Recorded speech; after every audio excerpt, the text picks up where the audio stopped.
Sebelum kita masuk saham, pasti udah pada tahu kan ini? Belum, Pak, dijelasin dulu. Ini apa?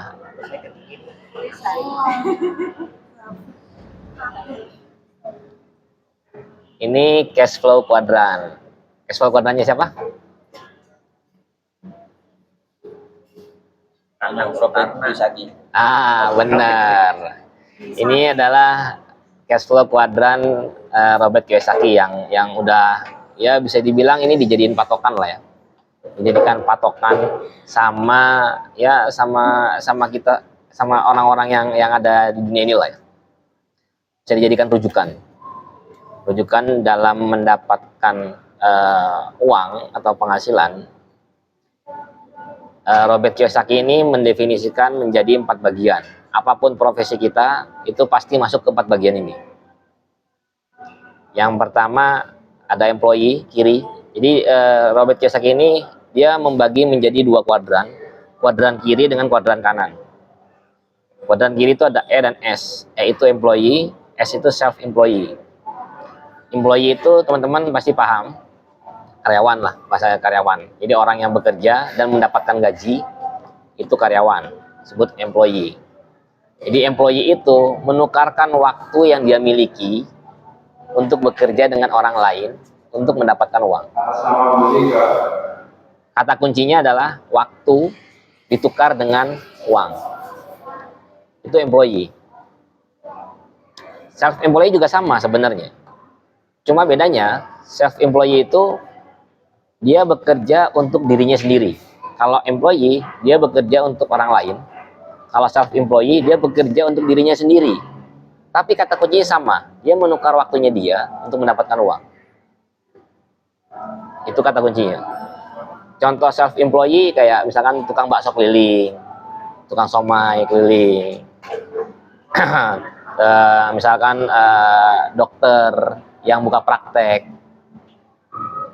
Poinnya, self-employee itu kalau dia nggak kerja untuk dirinya sendiri, dia nggak dapat duit. Dia sakit, dia nggak dapat duit. Itu self-employee. Itu kuadran kiri. Nah, kuadran kanan itu ada B dan I. Ada business owner sama ada investor. Kalau business owner, ya teman-teman paham, dia yang punya bisnis. Dia punya bisnis. Punya bisnis itu bukan berarti dia itu produsen ya, bukan hanya produsen. Kita sebagai distributor pun, sebagai agen atau sebagai reseller, itu juga kita bisa disebut business owner. Nah, kata kuncinya adalah employees. Employees itu bisa jadi karyawan, bisa jadi tim. Bisa jadi tim kita. Kalau di perusahaan berarti employee itu karyawan, orang yang bekerja dengan kita. Kalau di jaringan kita atau di tim penjualan kita, itu berarti tim kita. Employee itu tim kita. Dia bekerja untuk kita. Kemudian menghasilkan uang. Jadi poinnya employee ditukar dengan uang. Bukan waktu kita lagi ditukar, tapi kita mempekerjakan orang, banyak orang. Nah, dialah yang bekerja untuk mendapatkan uang. Itu untuk kita. Itu business owner. Kemudian yang terakhir investor, I. Investor itu udah levelnya tuh uang ditukar dengan uang. Jadi uang yang sedikit ditukar untuk mendapatkan uang yang banyak. Udah bukan mengandalkan waktu lagi, dia nggak nukar waktu lagi, dia nggak nukar lagi orang lain atau karyawan, tapi dia nyuruh uangnya dia untuk bekerja mendapatkan uang. Nah, kata kuncinya investor berarti harus punya modal, karena dia butuh uang, karena uang itu yang bekerja nanti untuk mendapatkan uang lagi. Kalau di bisnis kita bisa tidak pakai modal, tapi kalau investor nggak bisa nggak pakai modal. Harus ada modal. Meskipun modal itu punya orang. Misalkan punya orang, dia nanam ke kita, nanti uangnya dia kan, berarti kan uangnya dia kita puterin untuk menghasilkan uang lagi.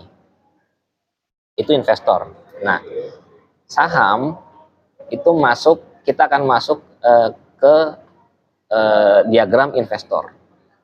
Kalau selama ini teman-teman sudah belajar tentang business owner, bagaimana menjadi business owner.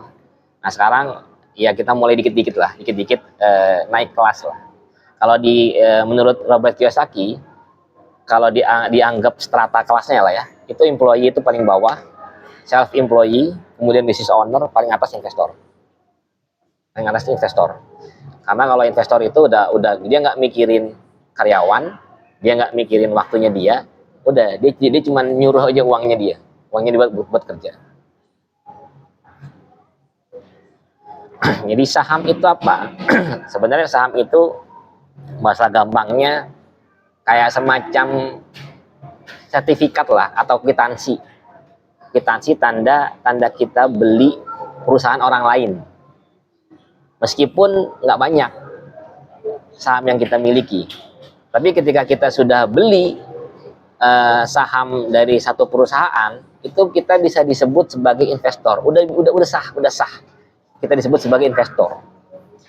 Jadi nggak harus punya saham 70% atau 50%. Dan saat ini untuk menjadi investor dalam membeli saham itu modalnya nggak harus besar.